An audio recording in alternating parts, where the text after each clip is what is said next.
툴만의 기호학습 이론이 간의 위계학습 이론에 미쳤듯이 이어서 등장하는 피아제의 인지발달 이론에도 미쳤습니다. 피아제는 소위 거의 천재에 가깝다고 얘기합니다. 기본 베이스는 생물학 베이스입니다. 20살 초반에 대학 학위를 받았고 박사학위를 받았고 그 이후로부터 전 세계 20몇 개국을 돌아다니면서 많은 사람들과 연구를 많이 했습니다. 그래서 이 피아제 인지발달은 전 학문 분야에 걸쳐서 굉장히 막강하게 영향력을 발휘하고 있습니다. 단지 피아제 인지발달 이론은 학습자가 성장하는 과정을 통해서 인지발달이 어떻게 이루어진가를 관찰하고 토의하고 논의해서 정리된 이론인데, 아쉬운 점은 그 인지발달 관찰 대상이 자기 자녀 2명에 국한되었다는 점입니다. 그러다 보니까 이 피아제 인지발달 이론에 따르면 굉장히 성숙도가 빠르고 지적 능력이 향상된 아이들을 대상으로 했기 때문에 보편적인 사람들에게 잘 맞지 않는 어려운 점이 있습니다. 아무래도 피아제의 자녀들은 굉장히 똑똑했던 걸로 알려졌겠죠. 자, 어쨌든 이 피아제의 이론은 지식이 형성되고 발달되는 과정에 중심을 두었기 때문에 인지 발달 이론이라고 보통 얘기를 하고 있으며, 이때의 학습이라는 것은 학습자, 즉 아동하고 학습 환경하고 상호작용을 통해서 인지 구조가 발달하는 것에 관심을 두었다고 볼 수가 있습니다. 피아제의 인지 발달 이론은 그림과 같이 하나의 도표로 간단하게 나타낼 수가 있습니다. 피아제 인지 발달 이론은 크게 3가지 구성 요소로 이루어져 있습니다. 첫 번째는 학습자의 머릿속에 어떤 구조랄까, 생각하고 사고하는 방식인 그것을 담고 있는 인지 구조가 있고요. 그 인지 구조의 기본적인 기초 조직이 되는 도식이라는 것이 있습니다. 그 다음에 배워야 될 학습 내용인 인지 내용이 있고, 마지막으로 그 인지 구조 안에 인지 내용이 어떻게 학습되어지는가를 나타내는 인지 기능이 있습니다. 인지 기능은 또 조직화와 적응이라는 2가지로 나누게 되는데, 이 조직화라는 것은 인지 구조의 도식들이 어떻게 구성되어면서 전체적인 인지 구조를 만들어가는가에 대한 기능을 나타내는 것이고, 적응에는 동화와 조절이 있으며 이 동화와 조절이 평형화 과정을 통해서 인지 내용을 인지 구조 속에 집어넣는 작용을 하게 됩니다. 이와 같이 피아제 인지 발달 이론은 크게 3가지 요소로 이루어지지만 이 구체적 내용은 다음과 같이 제시될 수가 있습니다. 인지 구조라는 것은 학습자의 어떤 학습하는 방식과 어떤 배경이 되는 자연관이랄까, 세계관, 또 지능 발달 단계에서 어떤 학습 내용들을 조작하고 질서 있게 다루는 사고 과정, 이런 것들을 포함하게 되고요. 또 평형화 과정을 통해서도 발달할 수 있다는 특성을 가지고 있습니다. 도식이라는 것은 이 인지 구조의 세부적인 하부 조직으로서 인지 구조가 발달할수록 이 도식들이 점점 모여서 큰 규모의 도식이 되고, 또 큰 규모의 도식들이 모여서 큰 인지 구조를 이루게 됩니다. 서로 다른 조직들이 모여서 큰 구조를 만들 때 이것을 우리가 조직화라 그러고, 이 조직화가 얼마나 능률적이고 능동적이고 잘 이루어지냐에 따라서 인지 구조의 발달 정도를 판단할 수 있다고 볼 수 있습니다. 다음은 인지 내용입니다. 인지 구조가 학습해야 될 내용인 인지 내용에는 보통 학습자들이 배우게 되는 언어적인 어떤 정보, 그리고 언어적인 행동, 이런 것들이 되고요. 또 하나는 개념적인 어떤 지식, 그리고 사고 활동, 이런 것들이 있을 수 있습니다. 근데 이 인지 내용도 사실 지능이 발달함에 따라서 점진적으로 학습 내용이 더 풍부해지거나 많아지는 경향들을 가지게 됩니다.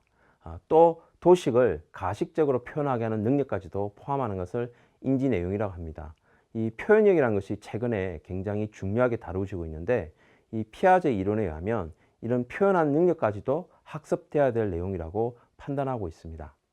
사실 표현력은 실제 학문을 배우는 데 있어서 가장 중요한 능력으로 요즘 인정받고 있고, 또한 최근에 역량 중심 교육 과정에서 이 표현 능력들이 의사소통 능력이라고 표현이 되고 있으며, 또 말, 글, 그림 등을 통해서 다양한 학문적인 어떤 영역들을 도출해내는 것이라고 볼 수가 있습니다. 마지막으로 인지 기능이 있습니다. 인지 기능은 조직화하고 적응 두 가지로 나눌 수 있는데, 조직하라는 것은 두 가지 이상의 서로 분리되어 있던 어떤 내용들이 합쳐지면서 새롭게 특이한 구조를 만들어가는 것을 조직하라 합니다. 즉, 도식에 의해서 만들어진 이미지와 표상들이 뭉쳐서 하나의 조직을 되어가는 과정, 이것이 인지 발달에서 가장 중요한 기능이라 볼 수가 있는데, 이러한 기능을 이루는 동작들로 하나로서 적응이 활용되게 됩니다. 적응은 크게 두 가지로 또 나눕니다. 동화와 조절이 있는데, 동화라는 것은 인지 구조가 훨씬 더 큰 구조이기 때문에 학습 내용이 있을 때 그 학습 내용이 인지 구조 속에 들어가면서 인지 구조를 좀 더 풍부하게 만드는 측면이 있습니다. 예를 들면 책상에 다리가 4개가 있다, 이렇게만 알고 있는 인지 구조 내에서 책상에 다리가 2개밖에 없는 것 또는 3개밖에 없는 책상이 발견되었을 때 그 내용이 들어오게 되면 동화가 일어나면서 책상이라는 어떤 정의가 좀 더 발달된 형태로 바뀌는 것을 우리가 보통 동화라고 얘기를 합니다. 동화 이외의 인지 기능으로서 적응하는 기능에는 조절이 있습니다. 조절이라는 것은 인지 구조로서는 배워야 될 학습 내용을 도저히 이해할 수가 없기 때문에 인지 구조 자체를 바꿔버리는 것을 조절이라고 합니다. 대표적인 예를 든다면 상과 연기에 대한 정의로부터 우리가 생각해 볼 수가 있습니다.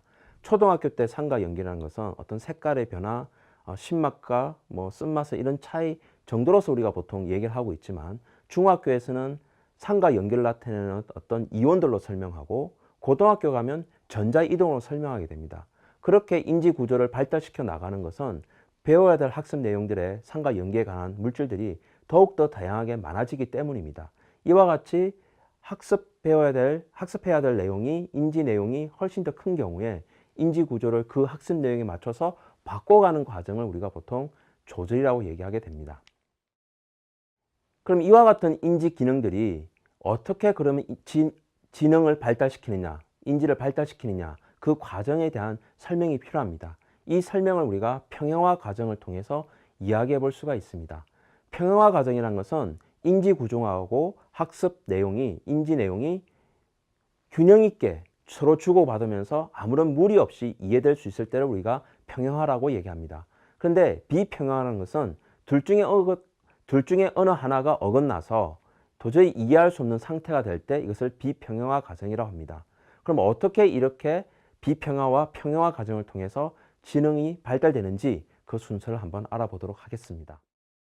그림을 보시면 평형화 과정에 대해서 정확하게 이해할 수가 있습니다. 먼저 인지구조 1이 있습니다. 인지구조 1은 학습이 되지 않은 상태 또는 지금 현재 가지고 있는 인지구조라고 얘기할 수 있습니다. 이 상태의 학생들은 배워야 될 내용인 인지 내용 1이 아무런 어려움 없이 순조롭게 이해가 될 수 있고, 또 반대로 설명할 수가 있습니다. 이와 같은 상태를 우리가 평형화 상태, 평형화 상태라고 얘기합니다. 이렇게 계속 이루어진다면 상관이 없지만, 학습자가 좀 더 어려운 내용을 배우게 되면 현재 가지고 있는 인지구조 1으로는 도저히 설명할 수 없는 상태에 도달하게 됩니다. 그렇게 되면 새롭게 배우게 되는 내용과 이 인지구조 사이에 모순이 일어나게 되고 갈등이 일어나게 됩니다. 이 상태를 비평형화 과정이라고 하게 됩니다. 이 비평형화 과정을 이겨내기 위해서는 새로운 구조인 인지구조 2가 필요하게 됩니다. 이때 일어난 과정을 또 평형화 과정이라고 합니다. 즉, 인지구조 1에서 인지구조 2로 올라가서 새로운 내용을 이해해서 새로운 평형화 상태가 되는 과정을 평형화 과정이라고 하게 됩니다. 잠시 예를 들어 볼까요?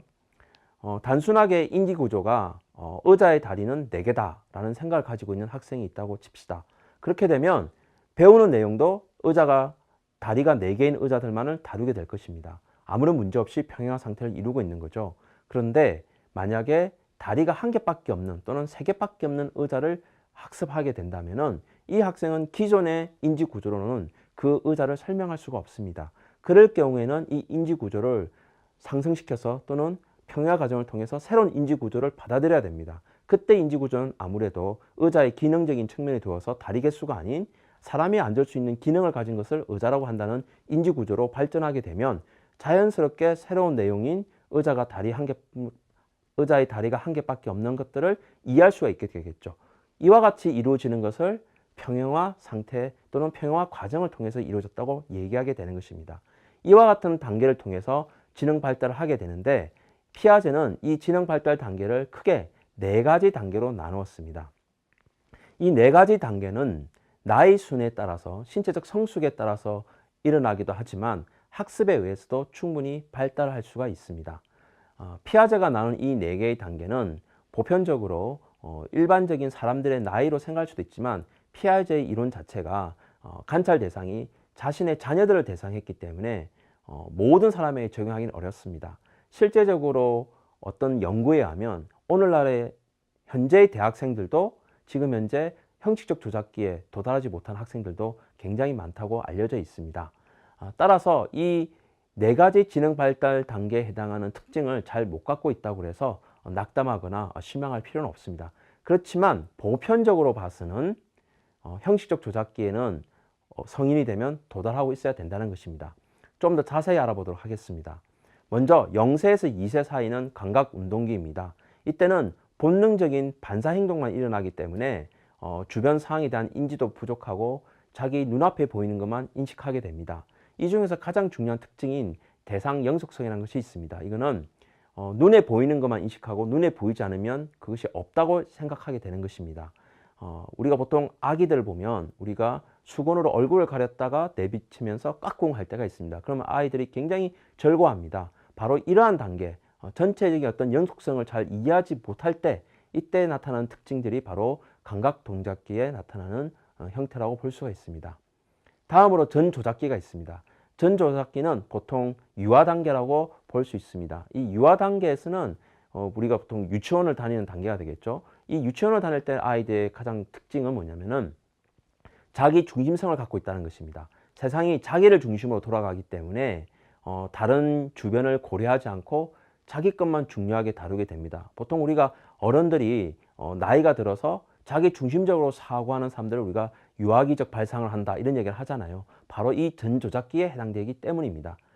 그리고 이 전조작기에서 가장 두드러진 특징 중에 하나인 표상적 사고 능력이라는 것이 있습니다. 이거는 어떤 사물에 대해서 이미지를 만들어 간다는 것입니다. 예를 들면 이 시기의 아이들은 좋은 사람과 나쁜 사람에 대한 이미지를 갖고 있습니다. 그래서 그림으로 표현할 때는 좋은 사람은 이쁘고 화려하게 그린다면은 나쁜 사람은 어둡고 약간 칙칙하게 그림을 그린다든지 그래서 이미지화할 수 있는 능력을 가지게 된다는 것입니다. 그 다음 세 번째인 구체적 조작기가 있습니다. 구체적 조작기는 보통 초등학교부터 중학교까지 학교를 다니는 아이들에게 나타나는 특징입니다. 구체적 조작기 초기하고 구체적 조작기 말기하고는 조금 다른 차이가 있습니다. 구체적 조작기 처음에는 학습을 해 나가는 데서 논리적인 사고가 부족하기 때문에 어떤 가역성이라든가 수학적인 지식들이 조금 약할 수밖에 없습니다. 그런데 시간이 지남에 따라서 이런 가역적인 부분들이라든가 논리적인 것들이 충분히 쌓여지기 때문에 구체적 조작기의 가장 큰 특징으로 우리가 보통 가역성, 수학적인 논리성을 얘기하고 있습니다.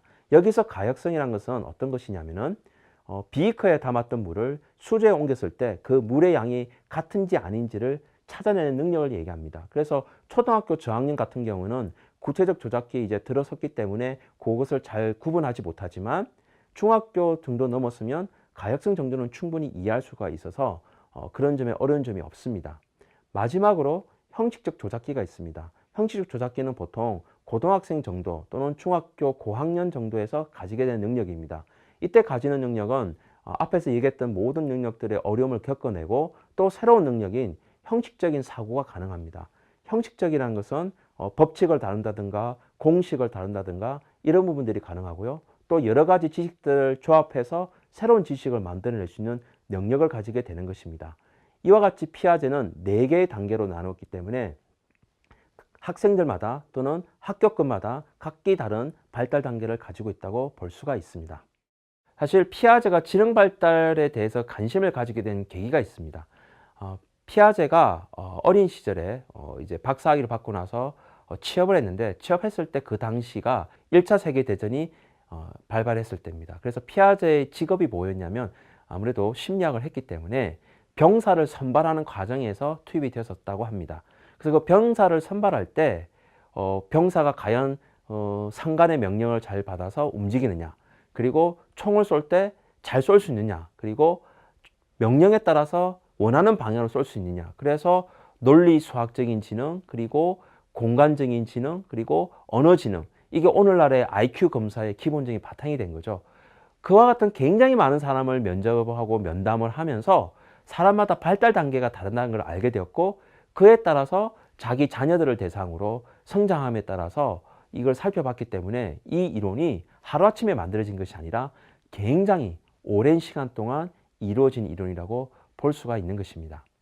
그래서 피아제는 이 지능 발달 단계가 학습에 의해서도 일어나지만 가장 중요한 것은 신체적 성숙, 즉 나이가 들어가면서 이러한 부분들이 더욱더 발달된다고 본 것입니다. 그리고 지능 발달 단계인 마지막 단계인 형식적 조작기가 완성이 되고 나면 그때부터는 이제 성인의 어떤 지능을 가지고 있기 때문에 뭐 더 이상 발달이라기보다는 경험을 쌓아 나간다고 볼 수가 있게 되는 거죠. 이상과 같은 지능 발달 단계에 굉장히 영향을 미치는 요인들이 많습니다. 어떻게 하면 이런 지능 발달이 잘 일어나는가? 그 첫 번째는 외부 환경과의 경험입니다. 보통 우리가 어린 자녀들이 있을 때 다양한 경험을 제공한다고 그러잖아요. 그와 같은 경험들이 자꾸 제공이 돼야 학생들의 지능 발달이 높아지게 되겠죠.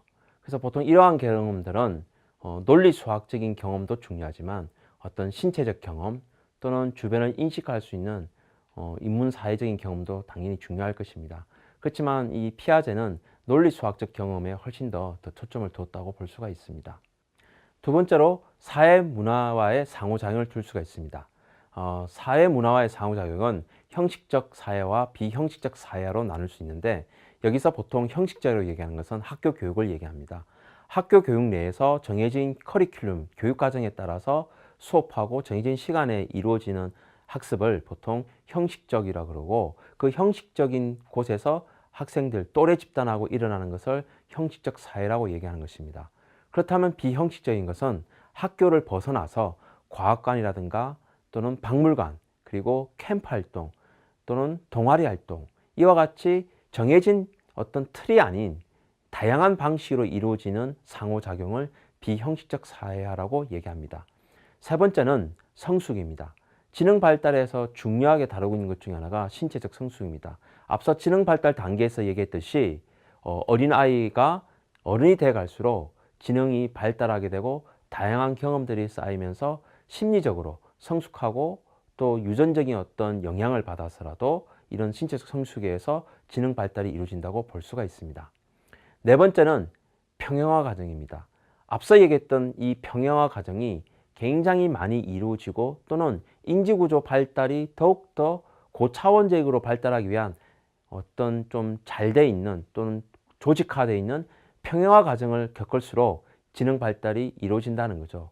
앞서 인지기능에서 평형화가 굉장히 중요한 요인으로서 지능 발달을 일으킨다고 했지만, 앞서 얘기했던 세 가지 환경과의 경험, 그리고 사회 문화 속에서의 상호작용, 그리고 신체적 성숙, 이런 부분들도 역시 지능 발달에 큰 영향을 미친다고 볼 수가 있습니다.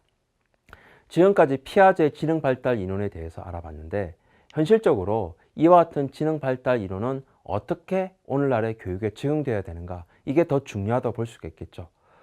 학생들 나이에 따라서 또는 지능 발달에 따라서 배울 수 있는 능력이 다르기 때문에 교수학습 자료는 반드시 현재 지능 발달 수준을 넘지 말아야 된다는 점이 중요합니다. 물론 학습자마다 동급 학년에 있는 학습자마다 그 지능 발달 수준이 다르기 때문에 교수학습 자료를 굉장히 다양하게 수준별로 제공되어야 함에도 불구하고 가장 지능 발달이 높은 아이보다는 넘어서서는 안 된다는 이야기가 되겠습니다. 두 번째는 어떤 특정 주제를 가지고 인지 구조를 변화시켜야겠다라는 시도를 하지 말아야 된다는 것입니다. 왜냐하면 인지 구조 변화는 앞서 얘기했듯이 다양한 요인들에 의해서 상호작용, 평형화 과정을 통해서 일어나기 때문에 어떤 특정 주제를 주면 그것이 인지 구조를 발달시킨다, 이러한 공식이 성립되지 않기 때문에 의도해서는 안 된다는 것을 이야기하는 것입니다. 세 번째는 인지 발달 과정 순서에 맞춰서 학습 내용이 위계적으로 하나씩 제공되어야 된다는 것입니다. 초등학생이 배워야 될 주제와 개념이 있고 중학생이 배워야 될 개념과 주제가 있습니다. 반면에 고등학생이 배워야 될 주제와 내용을 중학생이 배우게 되면 굉장히 인지 발달 과정과 어긋나기 때문에 부작용이 생길 수가 있습니다. 이 점에서 승행학습이 굉장히 문제가 될 수가 있습니다. 초등학교 6학년이 고등학교 1학년의 수학 내용을 배운다는 것은 아직까지 인지 발달이 되지 않았는데 그 내용을 학습한다는 것은 단순 암기일 뿐 개념이 자기화되지 않기 때문에 제대로 인지 구조 속에 이렇게 들어갈 수가 없다는 것입니다. 따라서 인지 발달 순서에 맞는 주제와 개념을 순서대로 배울 수 있도록 해주어야 된다는 점이 굉장히 중요합니다. 그렇다면은 이 지능 발달 이론에 따라서 학습을 시키려면 어떻게 해야 되느냐? 먼저 교육 과정을 인지 발달 과정을 맞춰서 지금의 이 학년의 학생들이 어떤 단계에 도달한다는지에 대한 발달 과정을 먼저 진단하고 그리고 그에 맞추도록 하는 학습 내용을 선정하고 수업을 진행하는 방식으로 구성되어야 됩니다. 비례관계를 모르는 아이들에게 그래프를 그리는 수업 활동을 한다는 것은 문제가 되겠죠.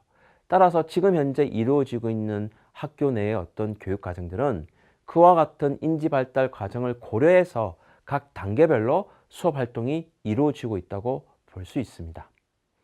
이상과 같이 피아제 지능 발달 이론은 오늘날에도 굉장히 영향을 많이 미치고 있습니다. 따라서 앞으로도 우리가 학습을 계획하거나 학생들을 지도할 때는 그 학생의 인지 발달에 맞게끔 학습 내용을 구성하고 지도하는 노력을 해야 할 것입니다.